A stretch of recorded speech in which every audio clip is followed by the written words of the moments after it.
are these people?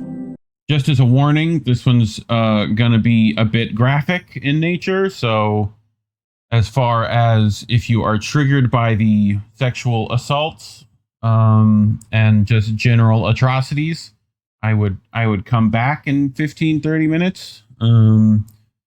But for those of you who are willing to witness the suffering, we'll get into it. But so this is from a friend of the show, Brett Wilkins, over at Common Dreams.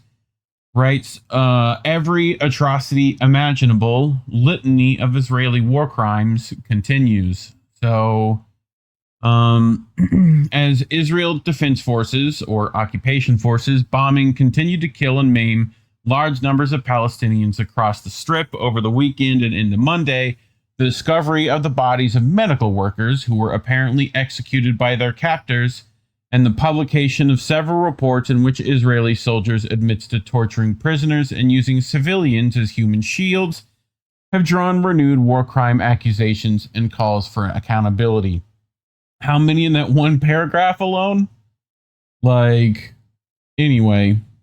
On Sunday, the Palestinian Red Crescent Society said it had recovered the bodies of 15 Palestinian first responders from a mass grave, including 8 Red Crescent workers and 6 civil defense personnel who were killed by Israeli forces on March 23rd while traveling on duty in 5 ambulances, a fire truck, and a United Nations vehicle in the Al-Hashashin area of southern Gaza. So This is the Red Crescent. This is essentially their Red Cross, right? The IFRC condemns the killing of 8 Palestinian Red Crescent medics in Gaza. We mourn their loss and stand with the Palestinian Red Crescent. They were responding to wounded people. Their ambulances were clearly marked. They should have been protected. Stop the killing. Jonathan Whitehall, head of the UN Office for the Coordination of Humanitarian Affairs in Gaza, said Sunday that the vehicles were picked off one by one. Their bodies were gathered and buried in the mass grave, Whitehall added. We're digging them out with their uniforms, with their gloves on. They were here to save lives. Instead, they ended up in a mass grave. The Gaza Health Ministry said some of these bodies were bound and shot in the chest before being buried in a deep hole to prevent their identification. So they've been literally burying the bodies to hide them.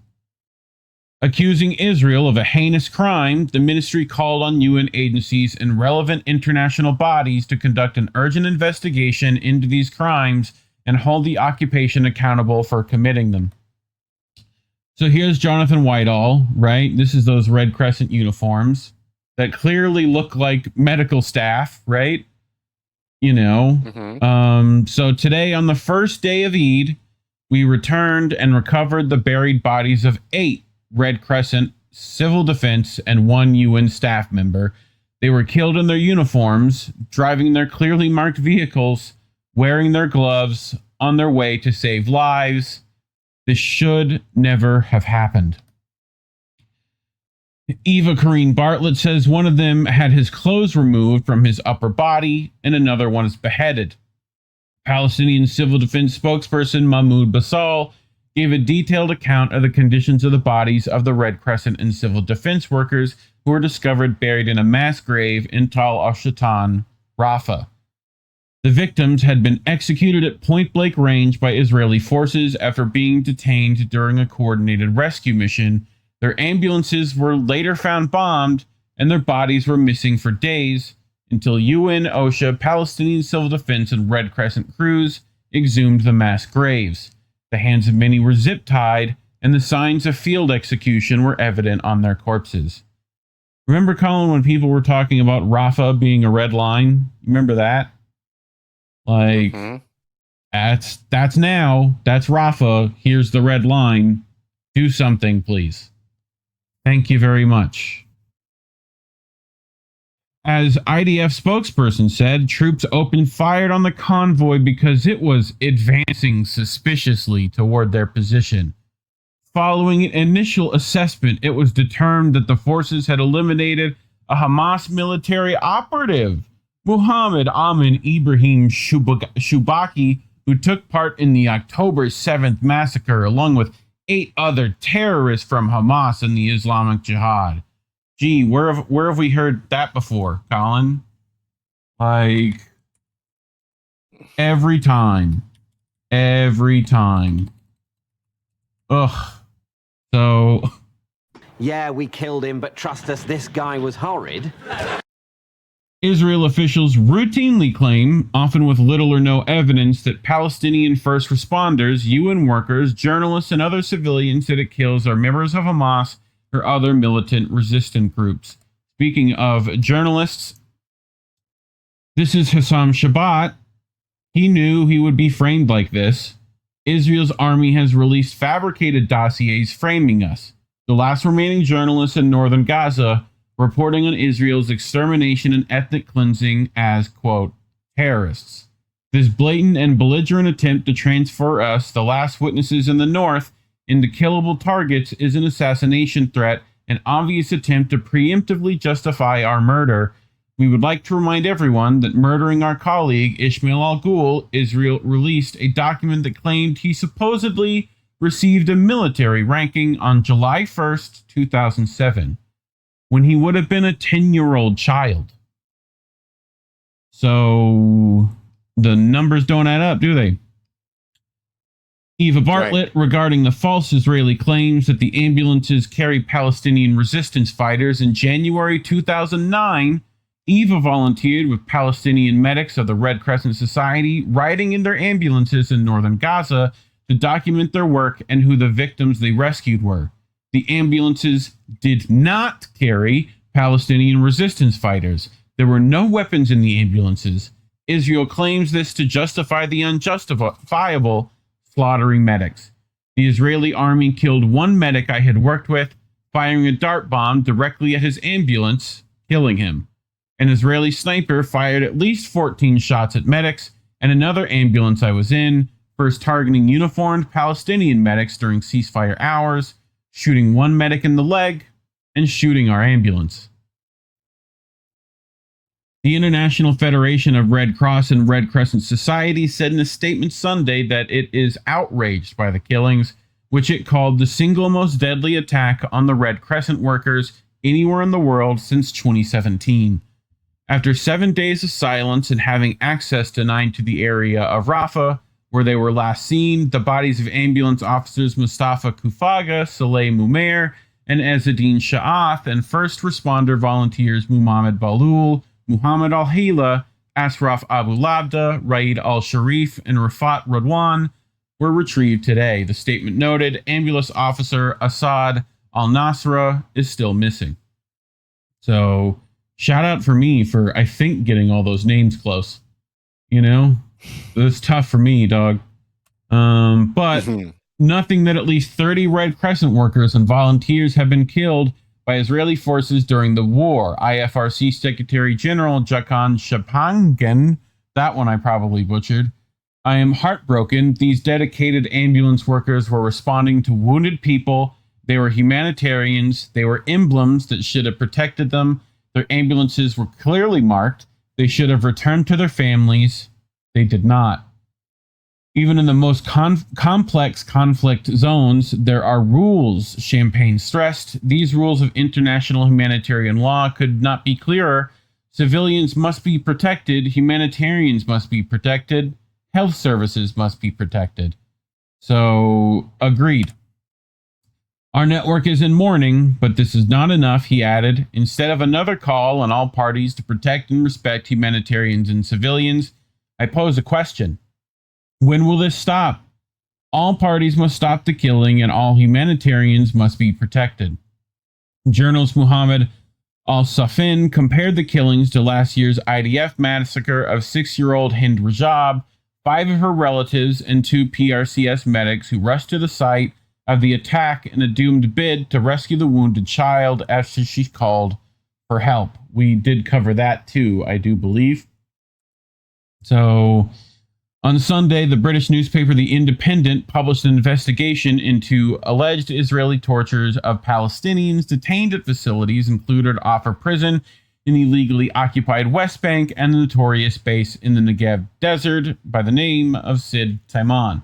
So, as this report begins, I'm going to give the last warning for any of those people who are sensitive to SA or R words, you know? So, that's going forward. You should know. You can come back when the segment's over. But handcuffed and cowering on the floor of a cell in a military base in southern Israel, the Palestinian found himself surrounded by 5 soldiers. Armed with dogs, the 5 reservists allegedly kicked, punched, and stamped on the man as he lay on the ground.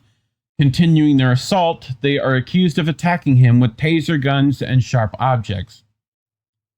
Sexually abusing him with these instruments, at one point the soldiers allegedly stabbed him so hard they pierced his buttocks and anus. The brutal alleged assault left the man hospitalized with a punctured lung, cracked ribs, and a tear in his rectum needing surgery for his stoma. He had not been charged with any crime.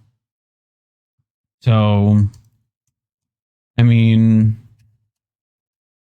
The Independent noted details regarding some of the dozens of Palestinian detainees who have died in Israeli custody. The IDF is currently conducting its own probe into the deaths of at least 36 Sid Taiman prisoners, including one who died after allegedly being sodomized with an electric baton.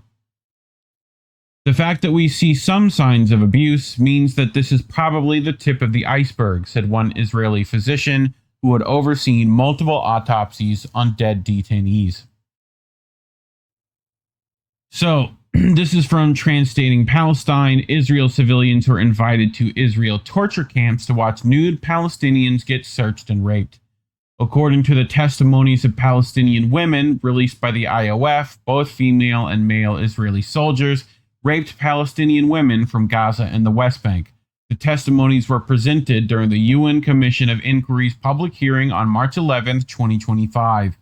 Kifaya Kareem, International Advocacy Officer at the Women's Central for Legal Aid and Counseling, and witness number 3, a Palestinian woman human rights defender, provided detailed accounts of sexual, reproductive, and other forms of gender-based violence committed by Israeli security forces and settlers.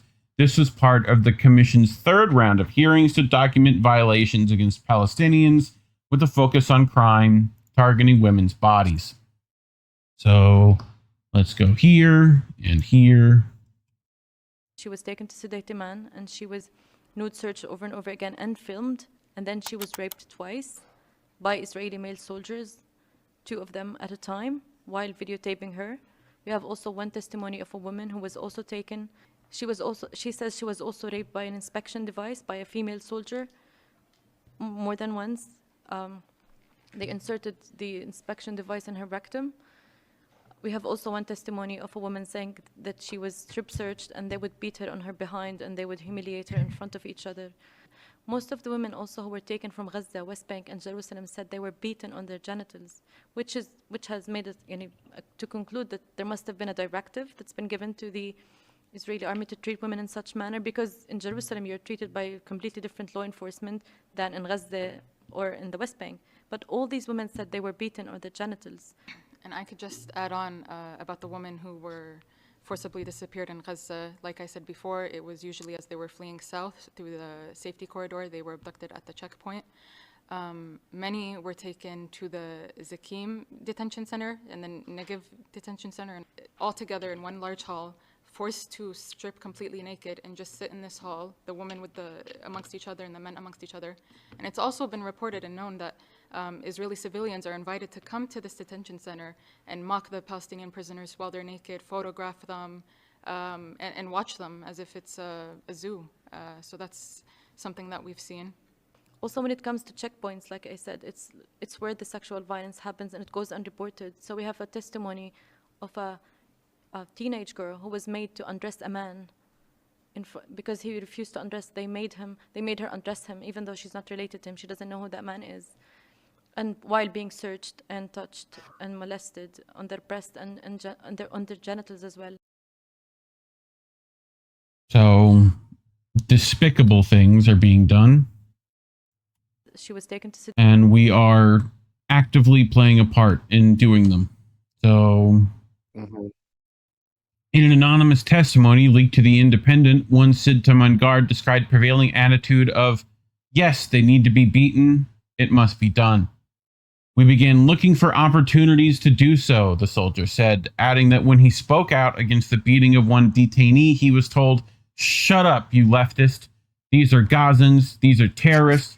What's wrong with you?" One former Sid Taman detainee said that every meter you moved, they beat you, they hit you, they insulted you, they used dogs, tear gas, and electric shock. IDF troops and veterans who were posted at Sid Taman have provided similar details about Israel's Abu Ghraib, a reference to the U.S. torture prison outside Baghdad during the Iraq War.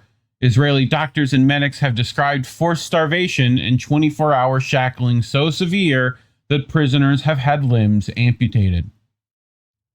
A number of Sid Taman guards were arrested last year following the leak of a video allegedly showing that raping a Palestinian detainee.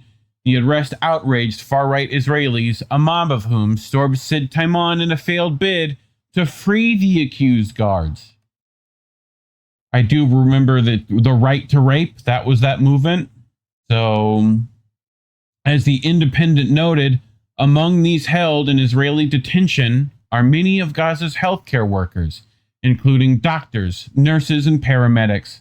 Some of these prisoners have died in custody, including the renowned surgeon Dr. Abdan al-Bursh, who may have been raped to death, according to Francesca Albanese, the UN Special Rapporteur on the situation of human rights in the Palestinian territory occupied since 1967. Earlier this month, an independent UN panel found that Israel had systematically used reproductive, sexual, and other forms of gender-based violence against Palestinian men, women, and children during the war. So here's Eva Karine Bartlett, right? We were talking about healthcare workers being detained. Here is Dr. Hussam, right? We've talked about him before. She writes that their usual administrative detention to keep him locked up without charge. This man is a hero, but the sadistic Israelis are torturing him. Please keep talking about Dr. Hassum Abu Safia. The Israeli Beersheba court has issued a 6-month administrative detention order for Dr. Hussam, director of Kamal Adwan Hospital in northern Gaza. Dr. Abu Safia was abducted in late December during Israel's raid on the hospital. So they're giving him another 6 months. And we know they've already been torturing him. So the IDF has responded to these and other allegations by claiming it operates in accordance with international law.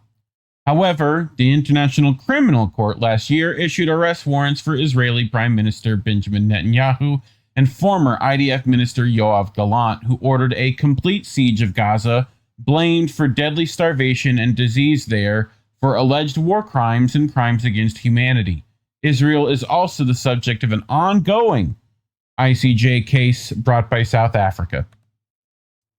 Also on Sunday, Haaretz, Israel's oldest newspaper, published a piece by an anonymous Israeli soldier who said that in Gaza, almost every IDF platoon keeps a human shield. "We operate a sub-army of slaves," the soldier said, describing how innocent Palestinians are used to check buildings for Hamas fighters or booby traps before IDF troops enter. "I recently saw that the IDF's Military Police Criminal Investigation Division opened 6 investigations into the use of Palestinian civilians as human shields, and my jaw dropped." He wrote, "I've seen cover-ups before, but this is a new low." Previous reporting has detailed the IDF's widespread use of Palestinian civilians, including children, as human shields in Gaza. The IDF even has a name for the practice: the Mosquito Protocol. In one case, an 80-year-old man was used as a human shield before being shot dead by Israeli troops. The IDF thoroughly documented use of non-combatants as human shields stands in stark contrast with mostly basic claims of Hamas using Palestinian civilians in such a manner. The new report comes as Israeli forces continued their assault on Gaza, Health and medical officials in Gaza said at least 41 Palestinians were killed in airstrikes throughout the Strip on Monday, the second day of the Muslim holiday Eid al-Fitr. This followed the killing at least 64 Palestinians across Gaza on Sunday. Approximately 1,000 Palestinians have been killed in Gaza since Israel resumed its assault on the coastal enclave on March 18th, including hundreds of children. Israel's 542-day annihilation of Gaza has left more than 175,000 Palestinians dead, wounded, or missing since October 7th. Thoughts, Care Bear? Just more bullshit. Yeah. Like usual. So, Ugh. of course, it's not going to be reported on by mainstream media because, you know, they're complicit in Israel's crimes. So, yeah, it's